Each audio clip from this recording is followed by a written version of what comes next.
Lecture 5 में आपका स्वागत है और आज का एजेंडा है क्लास ऑब्जेक्ट। हम देखेंगे क्लास क्या होता है, ऑब्जेक्ट क्या होता है, फिर हम मेथड्स क्रिएट करेंगे, method with and without parameters, जो मेथड में पैरामीटर होता है एंड विदाउट पैरामीटर्स वाले, एंड रिटर्न स्टेटमेंट क्या करता है, उसकी फंक्शनलिटी क्या है, उसका यूज क्या है, हम देखेंगे रिटर्न के बारे में।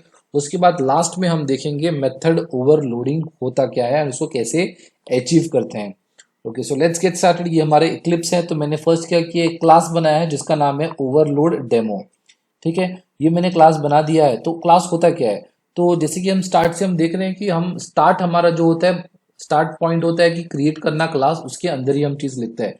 तो आप बोल सकते हो कि एक काइंड ऑफ एक यूनिट है जो आपका डेटा फंक्शंस, जो आपका जो वेरिएबल्स है ना, जो वेरिएबल है और आपकी जो डिफरेंट मेथड्स है उसको बाइंड करके एक साथ रखता है। ठीक है, ये आपका टोटल हो गया एक क्लास। इस क्लास के अंदर आपका वेरिएबल्स एंड मेथड्स, जो भी आपको लॉजिक लिखना है मेथड्स के अंदर एंड आपका वेरिएबल, ये सारी चीजें आपको क्लास के अंदर लिखनी है। ठीक है, और अगर हम बात करते हैं ऑब्जेक्ट के बारे में, तो ऑब्जेक्ट क्या करता है, अभी जैसे कि आपने क्लास में बहुत सारे वेरिएबल्स बना के रखे होंगे, अभी आपने क्लास में मेथड्स लिखे हैं। ठीक है, अब उन मेथड्स को एक्सेस करना है आपको, उन वेरिएबल्स को एक्सेस करना है, एक फंक्शनलिटी अचीव करने के लिए आपको किसी मेथड को कॉल करना पड़ेगा। तो आप कैसे कॉल करोगे, तो आपको कॉल कर सकते हो with the help of creating an object. ठीक है, आपको उस क्लास का ऑब्जेक्ट बनाना है, उस ऑब्जेक्ट को लेकर के आप उस ऑब्जेक्ट का नाम डॉट देन आप मेथड नेम लिखोगे तो आप एक्सेस कर पाओगे। तो हम जरूर देखेंगे वो चीजें। ठीक है, तो मैं क्या करने वाला हूं, अभी एक क्लास बनाऊंगा मैं यहाँ पर, एक ऑलरेडी वो मेन क्लास है मेरे पास। मैं एक और क्लास बनाने वाला हूँ, क्लास है लोड डेमो, ऐसा मैंने नाम दे दिया। ठीक है, ये क्लास मैंने बना दिया। इसके अंदर मैं क्या करूंगा, इसके अंदर एक मेथड बनाने वाला हूँ। मैं बना देता हूँ पब्लिक वॉइड, क्या बोलूँ, प्रोसेस। ठीक है, प्रोसेस नाम का मैंने एक मेथड बना दिया। ठीक है, इसके अंदर ये जो हो गया, प्रोसेस के अंदर कोई आर्ग्यूमेंट नहीं है, कोई पैरामीटर्स नहीं है। तो हमने क्या किया, अभी एक मेथड बनाया विदाउट पैरामीटर्स का। अब ये करोगे पब्लिक, पब्लिक एक एक्सेस स्पेसिफायर है। ये पब्लिक मतलब आप कहीं से भी आप इसको एक्सेस कर सकते हो इस मेथड को। अगर मैं यहाँ से हटा दूं पब्लिक तो भी चलेगा, सिर्फ वॉइड लिखूं तो ये डिफॉल्ट एक्सेस हो जाएगा। ये वॉइड क्या है, वॉइड रिटर्न है। जैसे कि ये मेथड कुछ भी रिटर्न नहीं करता है, इसलिए हमने इसको लिखा है वॉइड। और ये प्रोसेस जो कि है, ये नेम ऑफ द मेथड है, ये आपके मेथड का नाम है। तो इसमें मैं जस्ट एक सिंपल चीज लिख दूंगा, एक system dot out dot system dot out dot println, ये चीज मैंने लिख ली। अभी इसमें सिर्फ मैं, सॉरी इसको मैं, ठीक है, अभी मैं इसके अंदर प्रोसेसिंग लिखने वाला हूं, जस्ट टाइप करने के लिए प्रोसेसिंग। ठीक है, ये चीज हो गया। तो मैंने क्या कर लिया, अभी मैंने एक मेथड बनाया जिसके अंदर कोई पैरामीटर्स नहीं है और मैंने ये चीज बना दी, ये लिख लिया मैंने। ठीक है, ये प्रिंट स्टेटमेंट मैंने डाल दिया जिसका नाम मैंने प्रोसेसिंग दे दिया, जो प्रिंट हो जाएगा आपके कंसोल में। अभी आपको क्या करना है कि इस मेथड को जब आपको एक्सेस करके कॉल करना है तो आप कैसे कर सकते हो। तो फर्स्ट तो आपको ऑब्जेक्ट बनाना पड़ेगा इस क्लास का, जैसे कि ये लोड डेमो क्लास है। तो मैं क्या करूंगा, ये लोड डेमो क्लास मैंने लिख दिया, मैंने ओबीजे लिख दिया। ठीक है, is equal to new, then फिर से क्लास नेम, ये होता है। तो इससे क्या हो गया, एक ऑब्जेक्ट क्रिएट हो गया। तो new load demo with the help of new operator, ये न्यू ऑपरेटर की मदद से आप एक ऑब्जेक्ट बना रहे हो। तो यहाँ पर क्या हो रहा है कि एक ऑब्जेक्ट बन रहा है और ये आपका जो ओबीजे है, ये ऑब्जेक्ट रेफरेंस वेरिएबल है जो आपका ऑब्जेक्ट को पकड़ के रखता है, स्टोर करके रखता है, उसका एड्रेस रखता है। ठीक है, तो अब ये जो ओबीजे के अंदर सब कुछ आ गया। अब आपको क्या करना है, ये प्रोसेस को एक्सेस करना है। तो आप कैसे करोगे, ओबीजे डॉट प्रोसेस। ठीक है, तो अभी क्या होगा कि आपको ये प्रोसेस जो कि आपने कॉल किया इस चीज को with the help of an object, अभी क्या होगा, आप जैसे कि इसको रन करोगे तो ये जो प्रोसेसिंग है ये आपका कंसोल में प्रिंट होके आ जाएगा। देखते हैं, हमने सेव कर दिया, अभी मैं इसको रन करूंगा। मैंने रन कर दिया, आप देख रहे हो प्रोसेसिंग जो कि आपके कंसोल में लिख कर आ गया है। ठीक है, तो अभी हमने क्या देखा, एक क्लास क्या होता है वो हमने देख लिया ऑलरेडी। ठीक है, देन हमने देख लिया कि ऑब्जेक्ट कैसे क्रिएट करते हैं एंड उसको, उस मेथड को कॉल कैसे करते हैं with the help of an object. Method क्या होता है वो हमने देख लिया, ये आपका रिटर्न टाइप है।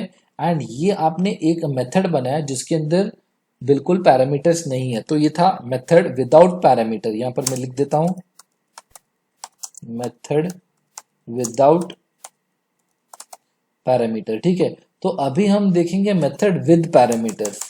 ठीक है, तो मैं एक और मेथड बना देता हूं, एक पब्लिक मेथड बना देता हूं, पब्लिक वॉइड, और मैं लिखता हूं कि ऐड नंबर्स, ये नाम का मैंने एक मेथड बना दिया। ठीक है, अभी मैं क्या करने वाला हूं, इसमें दो आर्ग्यूमेंट लेने वाला हूं। आर्ग्यूमेंट या पैरामीटर्स आप कुछ भी बोल सकते हो। इंट num1 ये मेरा पहला है, इंट num2 ये मेरा दूसरा नंबर है। तो इसमें क्या करने वाला हूँ, मैं ऐड करने वाला हूँ चीज़ों को। तो मैं क्या करूँगा, इंट रिजल्ट एक वेरिएबल बनाऊंगा जिसके अंदर मैं num1, ठीक है, प्लस num2 करूंगा। मतलब ये नंबर 1 और नंबर 2 ऐड हो जाएगा और मेरे उस रिजल्ट में आ जाएगा। फिर मैं क्या करूंगा, जस्ट इसको प्रिंट कर दूंगा, system dot out dot println. ठीक है, अभी मैं इसको प्रिंट कर देता हूँ इसमें रिजल्ट। ठीक है, मैं लिख लेता हूँ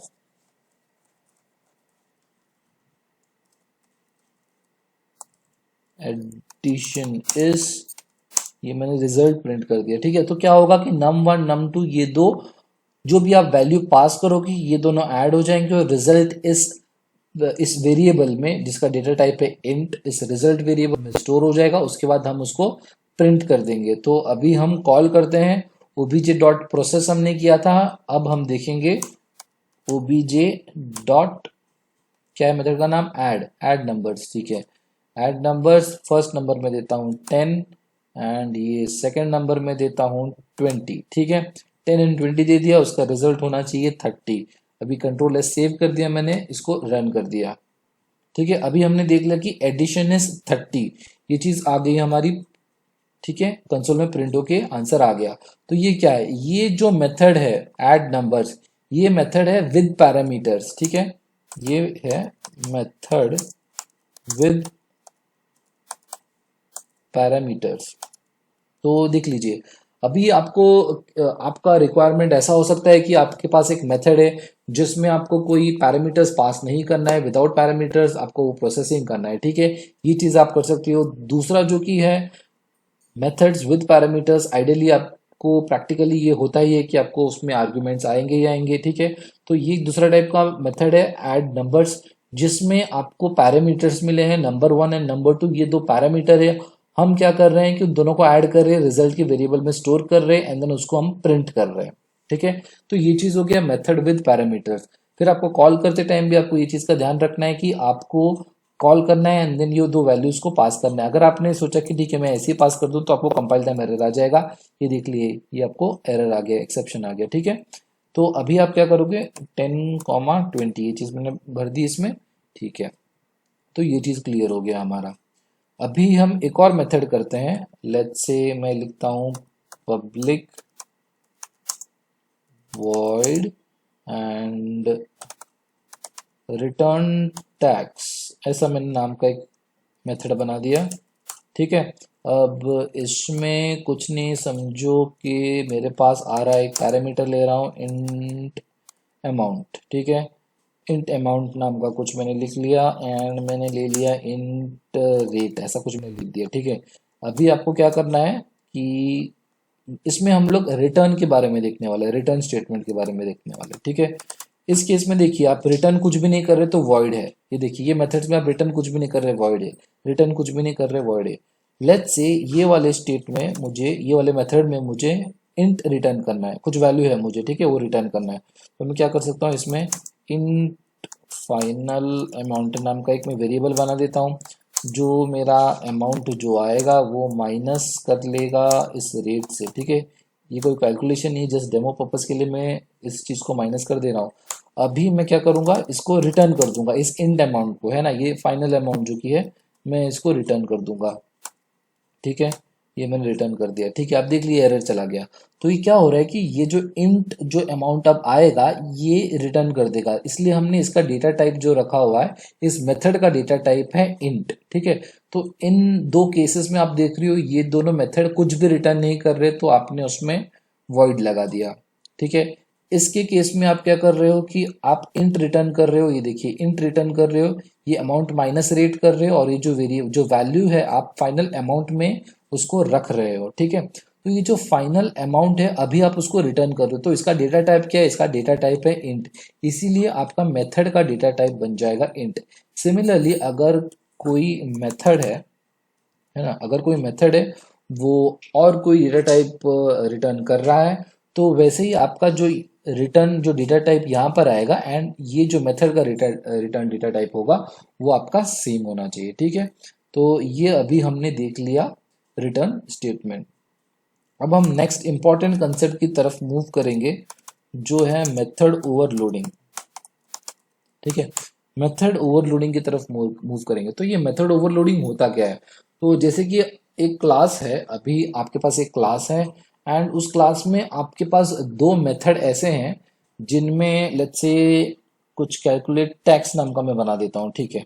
कुछ ऐसा मेथड है नहीं रिटर्न टैक्स से, तो मैं क्या करता हूँ दो मेथड बना देता हूँ, पब्लिक वॉइड कैलकुलेट टैक्स, ठीक है।